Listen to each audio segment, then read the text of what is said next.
So what's next, man? We listen, everybody's wanting to know what's the next chapter of Buff going to look like. Well, is the Buff character still going to exist? Are we Marcus now? Do we have some plans in the entertainment world? Are we just going to continue this path of recovery, or what's the next chapter for you, dude? Well, I really believe that there's no getting rid of Buff Bagwell. Buff Bagwell is who I am. That's I see I had so much fun as a character Buff Bagwell. So I'll always be considered Marcus Buff Bagwell.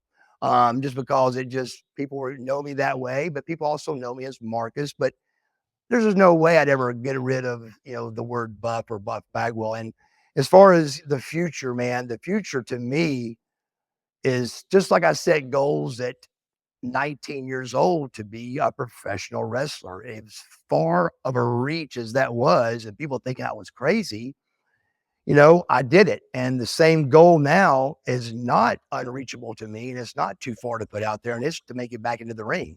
I'm just 53 years old. And in this business, that's considered very young. And I knew years ago getting into this business, I did know that through everything that was coming at me, there was one that was majorly in my corner, and that is my age. I mean, I was at WCW at 20 years old. I Mhm. was rookie of the year at 22. So I mean, that is a my television career was over when I was 30. So, you know, yeah, I was very young. So I knew that being young was one day going to be a good thing for this business. And here it is. And that's why it's a good thing. So, I'm open to any doors that are coming at us, but at the same time, I would love to do something with recovery and sobriety, but at the same time, I'd love to pro wrestle again and be in the ring. I would give anything to do that. So I'm just doing in recovery. What you do is you do what's in front of you.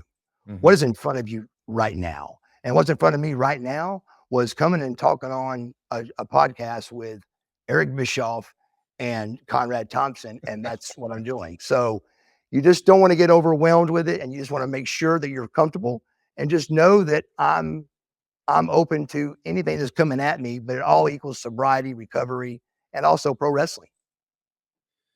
So if you do pursue an in-ring career at this point, and by the way, I think a lot of us, myself included, would be pulling for that. I mean, you take a look at what guys like Sting or Jeff Jarrett or Chris Jericho are doing, and not throwing anybody under the bus, but all of those guys are older than you are, and they're Yeah. still operating at a high level and doing very well. What do you think would be different in your approach to wrestling with this mentality you have now compared to when you were on top in WCW back in the day, and maybe you were youthfully ignorant. I mean, you weren't as evolved. You hadn't really become the man you are now. Would your approach be different from a mental standpoint, do you think? And how so?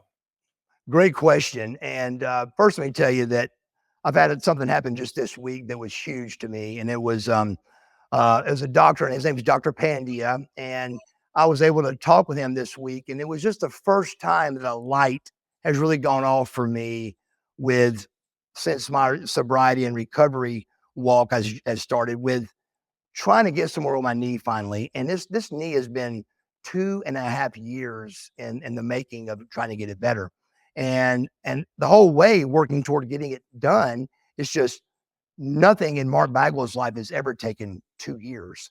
And Right. again, having to follow for a change and listen for a change, this has. But the 2 years is now seems like it's all happened for a reason. And it's time to get down to fixing my knee now that I'm fixed. And by both of them being fixed and getting a chance to get back in the ring again, my approach, man, would be exactly the same. Because Marcus Bagwell didn't know what a beer was. Marcus Mhm. Bagwell, to drink a beer, that just meant I was taking up room in my stomach for protein. Marcus, one more, and I'm going to hand it back over to Conrad because I know I'm bogey in this thing, but I'm so fascinated by the process you're going through and kind of living it vicariously through you and cheering you on. But going back to what Conrad asked earlier, in terms of your approach to wrestling, you know, this is just me observing, right, from the sidelines. Um, I think it'd be hard for you to come back as a heel, really hard. Number one, because you've been around so long. You know, one of the things that happens when guys have been around and been, you know, in the public eye in wrestling for 15, 20, 25, 30 years is just by virtue of the fact that you're out there, you end up inheriting a certain level of respect. That's hard for a heel. I used to say this about Ric Flair because Rick always liked being a heel, but he was Ric Flair. And I used to tell him, Rick, you could walk to the ring on live television with a herd of puppies walking you to the ring. You could put kerosene on them and light them on fire, and people would still cheer you because he's been around so long. Would you come back as a baby face? Would you prefer to come back as a heel? And my real question is acknowledging the knee issue, the broken neck issue, you know, a couple of things and, you know, along the way. How would you modify your in-ring presentation compared to what it was 15, 20 years ago?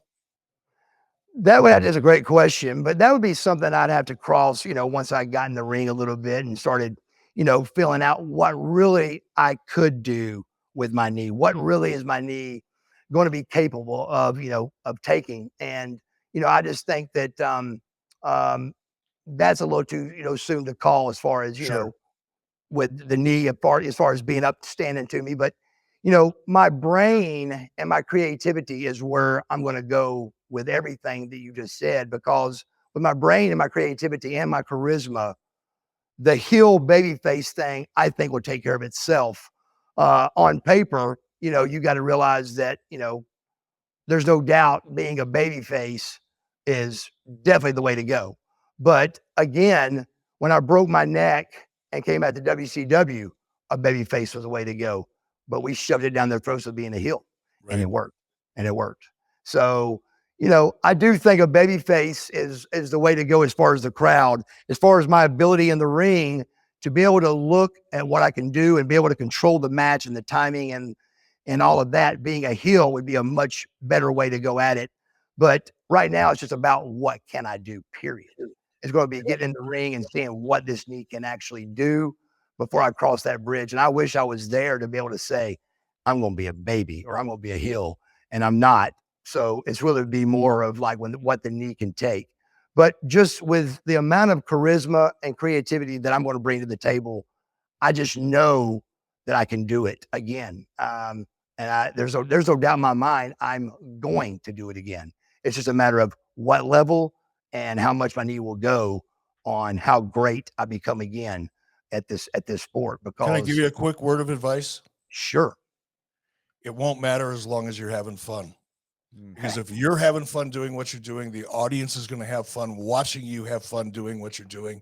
And there's where the success comes from. So just look, fun first, brother. The rest takes care of itself. And you're absolutely right. And that's exactly what Buff Bagwell did.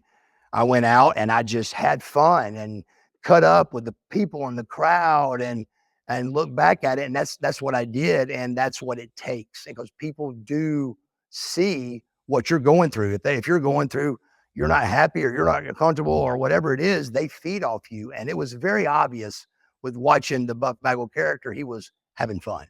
And that's what this is all about. You're exactly right. If you're not having fun, then why do we do it? You know, so you got to have fun first and the rest will follow.